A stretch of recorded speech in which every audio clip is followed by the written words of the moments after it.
Quelle est votre question? Allez-y. Ma question, c'est que nous, en tant que...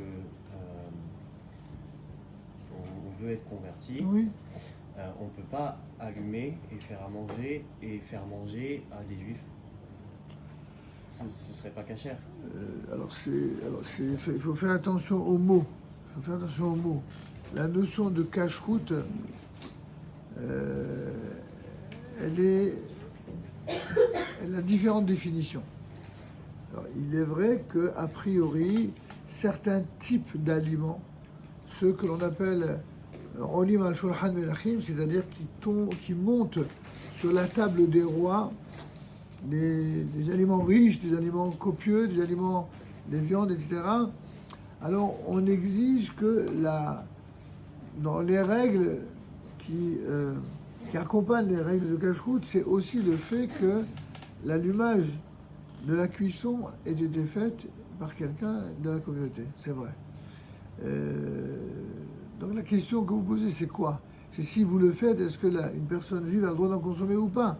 Alors ça dépend. Si la personne en question est une personne qui est elle-même pieuse et bien portante, ben qu'elle l'a qu'à l'allumer elle-même, c'est tout. Il n'y a pas tourner autour du pot.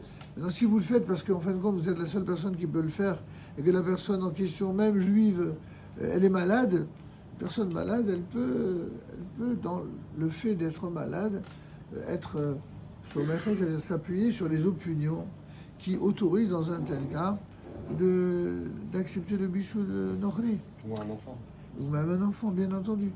Et bon, c'est vraiment des règles qui sont sérieuses, qui sont pointilleuses, qui sont respectables, mais que, voilà, encore une fois, ne respectent que ceux qui sont déjà atteints, qui ont déjà atteint un niveau de